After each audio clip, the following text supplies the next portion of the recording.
नमस्कार साथीहरू, नेपाली पाठ अध्ययन युट्युब च्यानलमा तपाईलाई स्वागत छ। अहिले हामी व्याकरणका एकाइहरू बारे अध्ययन गरिरहेका छौँ। यसभन्दा अघिको अङ्कमा हामीले व्याकरणका 5 वटा एकाइहरू अन्तर्गत सबैभन्दा सानो एकाइ रूपको विषयमा चर्चा गरिसक्यौँ। सो हेर्नु भएको छैन भने त्यो अङ्क अवश्य हेर्नुहोला।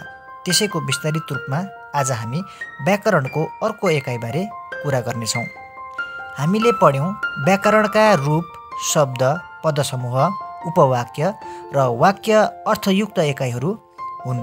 आज हामीले पढ्ने विषय हो शब्द अथवा अङ्ग्रेजीमा जसलाई वर्ड भनिन्छ। त आउनुहोस् शब्दबारे कुरा गरौँ। भाषाको लघुत्तम एकाइ जो चाहिँ स्वतन्त्र रूपमा प्रयोग हुन्छ त्यो शब्द हो।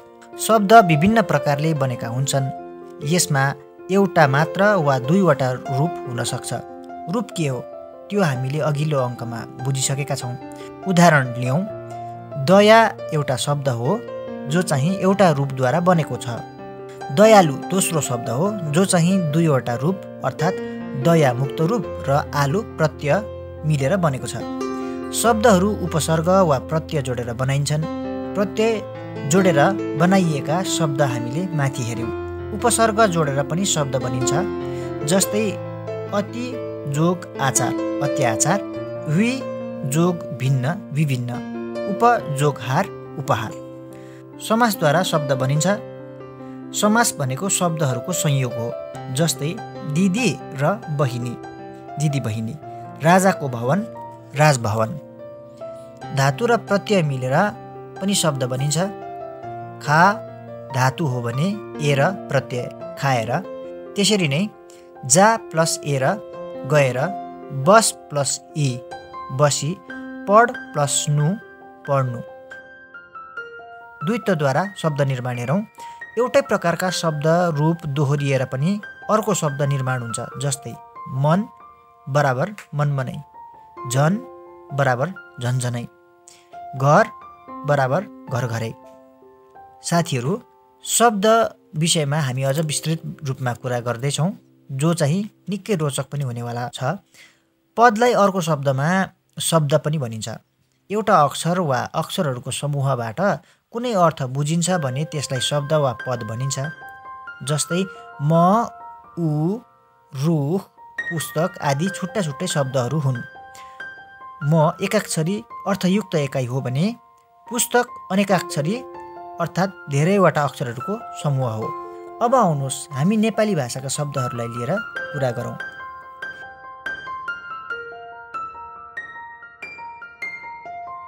हामीले एउटा कुरा के ख्याल गर्नुपर्छ भने कुनै पनि भाषामा त्यही भाषाका शब्दहरू मात्र हुँदैनन्। भाषाका शब्दहरू बस्ने परिकल्पित ढिकुटी हुन्छ, जसलाई शब्द ढिकुटी भनिन्छ। हाम्रो भाषा पनि शब्द ढिकुटीको दृष्टिकोणले अत्यन्तै समृद्ध छ, धनी छ। व्याकरणविदहरूले भाषाविदहरूले निरूपण गरे अनुसार नेपाली भाषाको शब्द ढिकुटीमा आफ्नो बाहेक अन्य भाषाबाट आएका शब्दहरू पनि अनेक छन्। र ती कहाँ कहाँबाट आएका छन् भने पहिलो त संस्कृत हो, तर यसबाहेक पनि नेपाली भाषामा अरबी, फारसी, उर्दू, अङ्ग्रेजी, पुर्तगाली, फ्रान्सेली, तुर्केली, संस्कृतको अपभ्रंश भाषा प्राकृत तथा नेपाली जातिभित्रका उपजातीय भाषाहरू अर्थात् भनौँ नेपालका प्रान्तीय भाषाहरूबाट जस्तै तामाङ, नेवार, लिम्बू आदिबाट पनि नेपाली भाषामा शब्दहरू आएका छन्।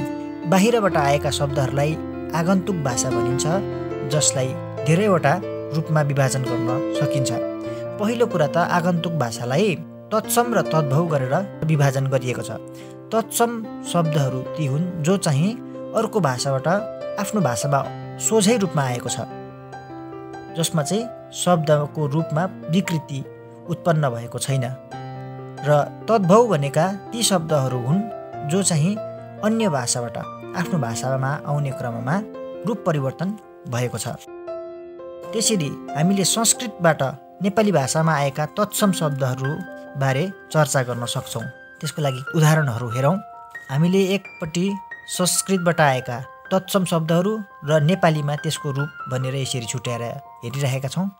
जगत जगत, शिक्षा शिक्षा, सूर्य सूर्य, धनम धन, वर्षा वर्षा, राजा राजा। संस्कृतबाट आएका यी शब्दहरू नेपालीमा हुबहु रूपमा आएका छन्। अब संस्कृतबाटै नेपाली भाषासम्म आइपुग्दा रूप परिवर्तन भएर आएका शब्दहरू हेरौँ।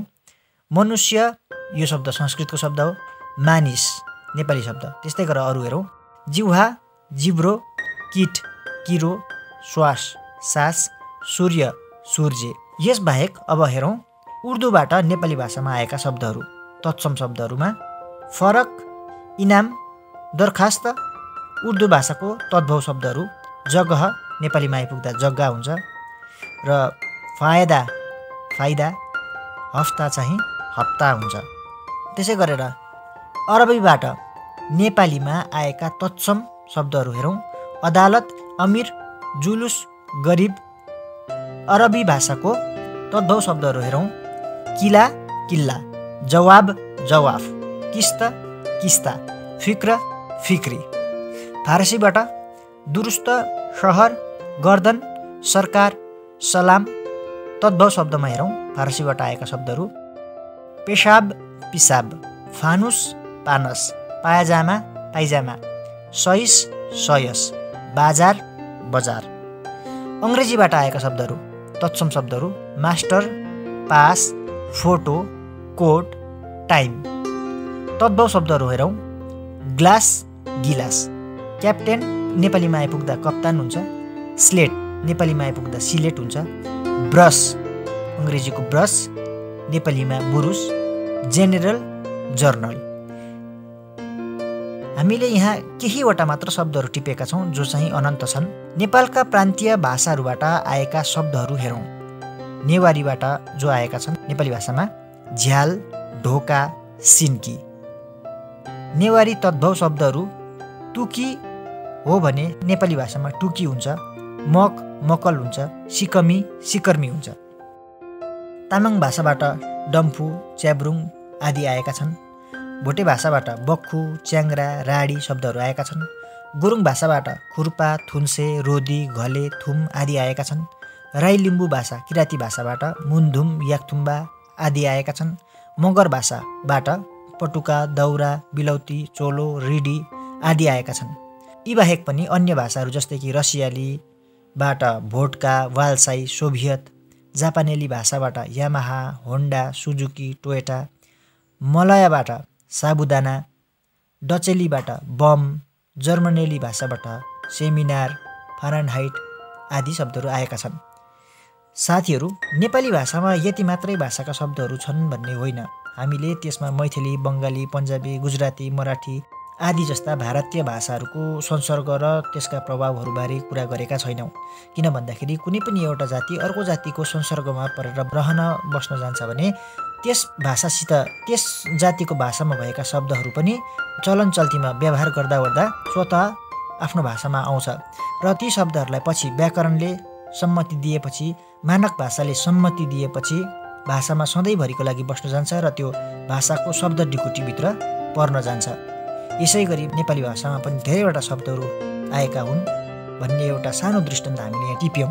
भाषामा शब्द भनेको एउटा बृहत अध्ययनको विषय पनि हो। शब्दको व्युत्पत्तिगत अर्थ अर्थात् त्यो शब्द कहाँबाट चाहिँ उत्पत्ति भएको भन्ने कुरा थाहा नभइन्जेलसम्म हामीले यो शब्द यहाँबाट आएका हौँ भनेर छुट्याउन सक्दैनौँ। हामीले यहाँ जति पनि शब्दहरूबारे उल्लेख गरेका छौँ वैयाकरण, भाषाविद, भाषा पर्यवेक्षकहरूले आफ्नो अथक परिश्रमद्वारा छुट्याएकाहरू हुन् र यसबाहेक नेपाली भाषामा आफ्नै झर्रा र मौलिक शब्दहरू छन् जसले नेपाली भाषालाई भाषिक समृद्धता प्रदान गर्छ। शब्द ढिकुटी एउटा छुट्टै र अत्यन्तै रोचक विषय रहेको छ।